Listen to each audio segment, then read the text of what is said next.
Bora lá, galera, vamos acompanhar aqui um trecho da apresentação do Álvaro Pacheco, novo técnico do Vasco, que já chega sobre uma pressão gigante, que é jogar o maior clássico aí do Rio de Janeiro, Vasco e Flamengo. Teremos esse clássico e o Álvaro vai estrear pelo time do Vasco, vai estrear logo num jogo difícil. Se ele conseguir um triunfo aí, quem sabe em sua estreia, já pode cair nas graças da torcida do Vasco, galera. E deixa nos comentários se alguém vocês conhecem o técnico Álvaro Pacheco, já ouviram falar, já viram algum trabalho dele? Coloca nos comentários a opinião de vocês. Se vocês acreditam também no trabalho dele no Vasco, deixa nos comentários a opinião de vocês, né? O Vasco, nesse momento, precisa melhorar aí no Campeonato Brasileiro, né? E será que esse vai ser o momento do Vasco? Pode ser a virada de chave do Vasco, caso vença a equipe do Flamengo pela 7ª rodada do Campeonato Brasileiro.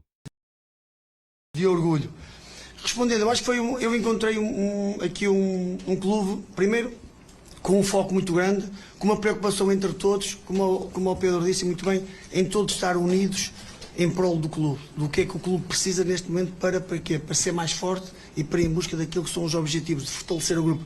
Foi aquilo que eu senti desde sempre, das conversas que teve do Pedro, a nível de que era o seu objetivo, aquilo que é o seu projeto, aquilo que é o caminho que quer para o Vasco e para onde é que quer levar o Vasco, para que patamares quer levar o Vasco. Mesmo as conversas com o Pedrinho também o nosso presidente foi importante para ele também passar para nós comitiva técnica, o que é o Vasco. Nós já sabemos de alguém que está aqui desde os 6 anos, que no fundo a vida dele coincide muito com aquilo que é o Vasco, no sentido da preocupação dele de sentir que todos nós temos de estar unidos em prol do Vasco. Então, portanto, aquilo que eu senti foi uma atmosfera muito grande em volta daquilo que é o bem maior, que é os interesses do Vasco. E é aquilo que nós estamos aqui imbuídos nesse sentimento. E dentro disso tudo, focados também em trabalhar aquilo que é uma ideia de jogo, um conceito de jogo novo, para estarmos já no próximo desafio, sermos aquilo que ambicionamos. Uma equipa sempre competitiva, que em todos os jogos tenha muito orgulho daquilo que são, quem nós somos, e que lute sempre por aquilo que são os nossos objetivos, que é a conquista de 3 pontos. Tem sido uma integração muito boa, principalmente falo pela forma organizada que eu encontrei o clube, da forma simpática e acolhedora, como nós todos fomos. Isto é ser Vasco, o Vasco no fundo é mesmo isto, faz parte da história do Vasco, portanto estou super feliz por estar aqui. Ok. Seguindo um pouco até a pergunta da Emanuele, o torcedor olhando depois da derrota contra o Criciúma, olhou um time como uma terra arrasada. Olhando, viu as peças e sentiu que faltava contratações. Mas o Vasco seguiu, né, em algumas rodadas, conseguiu a classificação até mesmo com Fortaleza. E já nos seus primeiros dias de trabalho, a gente viu um treino muito intenso. Você fazendo ali, até participando com os jogadores. Fala um pouco dessas peças que hoje está nas suas mãos, Payet, Verratti. Como foi encontrar esses jogadores e como foi essa primeira conversa com eles no dia a dia do Vasco da Gama? Primeiro dizer que encontrei um grupo fantástico. Eu acho que mais importante é que, enquanto nós chegamos a um elenco, há sempre uma identidade. Porquê? Porque entre os jogadores vai-se criando relações, vai-se criando uma simbiose, cria uma identidade. Encontrei uma identidade muito boa. Um grupo solidário, um elenco que gosta de partilhar momentos, principalmente um elenco ambicioso. Eu acho que isto é o mais importante, muito ambicioso, de querer crescer, de querer ser melhor. Eu acho que isto é a grande característica daquilo que eu deteto neste elenco que eu encontrei. Aquilo que eu sinto também é uma vontade muito grande e uma disponibilidade muito grande em aprender coisas novas. Eu sou um treinador apaixonado por aquilo que eu faço, e eu costumo dizer a eles que se estou a passar para eles uma ideia de jogo que vai ser a minha ideia de jogo, que vai ter que ser a nossa ideia de jogo, tenho que ir a passar de forma apaixonada. Por isso eu acho que nós queremos uma equipa intensa, uma equipa aguerrida, uma equipa corajosa. Nós temos que incutir isso em todos os momentos, em todos os treinos, em todas as oportunidades que eu tenho para estar com o meu elenco, passar esses valores. Então é isso um bocado que eu faço da minha forma de ser e de estar, passar este espírito, principalmente esta determinação, esta resiliência e esta coragem que faz parte daquilo que é a nossa vida e aquilo que nós temos, que é aquilo que eu quero passar também para o meu elenco. Boa tarde, tudo bem, professor Álvaro? Adília, seja bem-vindo ao Brasil, ao Vasco da Gama. Adília do canal Podcast Cris Maltino. Queria entender como é que, quando o senhor chega aqui no Brasil, ao Vasco, como o senhor encontra a equipe, como o senhor foi recebido por ela, né? Como nossos amigos falaram, a gente vinha de umas situações muito ruins dentro do campeonato, conturbado. Mas como é que o senhor encontrou o clube, né? Estava bem organizado? Como é que os jogadores o receberam? Como é que foi esse primeiro contato com o clube e também com o nosso presidente Pedrinho? Primeiro, eu acho a forma que foi recebido foi extraordinariamente. Eu acho que a forma carinhosa e a forma de braços abertos como foi recebido, eu acho que marca pela diferença. Depois dizer que encontrei um clube super organizado, e já dei os parabéns ao Pedro, porque já tive reuniões com todos os departamentos, a organização que eles têm, e principalmente aquilo que se destacou mais é a relação que eles têm entre eles. Normalmente quando estamos num clube com esta dimensão, às vezes os departamentos não há relacionamento ou não há uma simbiose perfeita, e aquilo que eu notei neste clube, com estes departamentos, em todos os departamentos, é essa simbiose no trabalho em equipa para o que é melhor para a equipa e para o Vasco e para a instituição. Portanto, isso claramente destacou.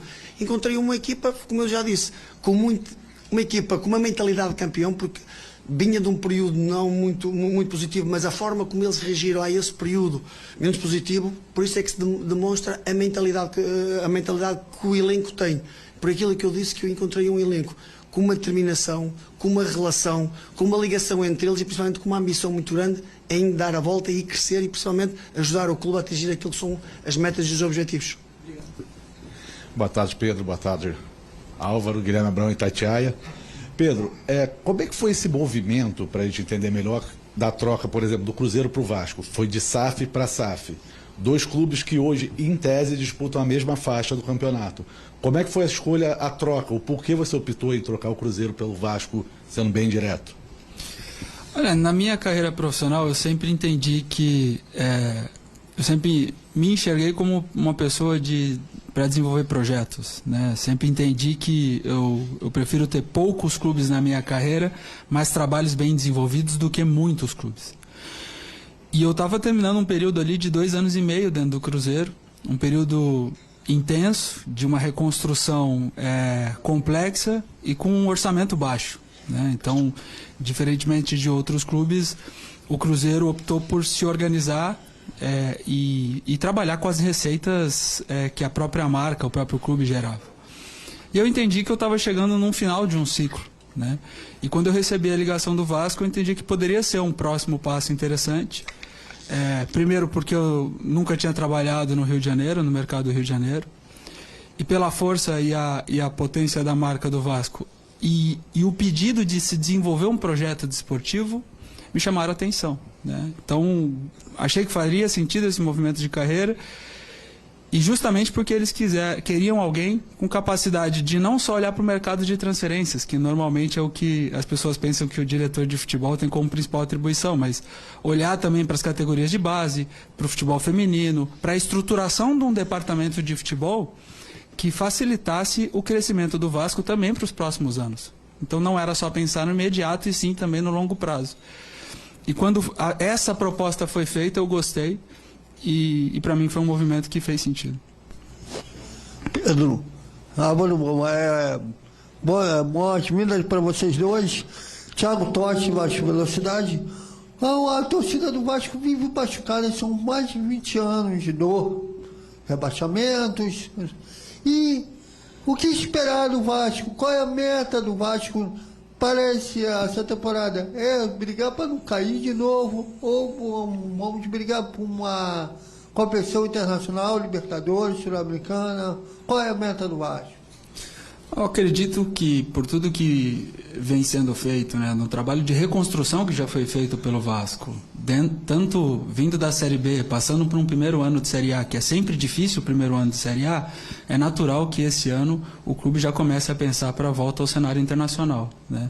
Não conseguimos precisar qual vai ser a posição, mas voltar ao cenário internacional na próxima temporada é uma meta importante para o Vasco, e eu acredito que é completamente factível e possível. Não só pelo elenco que a gente tem hoje, mas também pelo trabalho que está sendo feito sob a liderança do Álvaro e por todas as pessoas que eu consegui encontrar hoje dentro do CT, que são pessoas que estão pensando no crescimento do Vasco, estão olhando para a instituição como uma instituição que não é somente para brigar para não cair, mas sim uma instituição que deve voltar a ter os seus melhores dias pelo tamanho e a história e a representatividade que o Vasco tem. Galera, eu concordo também, o Vasco tem time sim, o Vasco pode brigar para pegar uma vaga na Sul-Americana, o Vasco tem que pensar em competição internacional, mas para isso o Álvaro tem que começar trabalho dele tem que dar certo. Muitos fatores ainda que para poder colaborar com essa temporada do Vasco e o Vasco não brigar por zona de rebaixamento e sim pensar em uma Sul-Americana. Na minha opinião, o Vasco tem obrigação de, na próxima temporada, estar numa Sul-Americana. Porque hoje você vê até 13º colocado disputa Sul-Americana.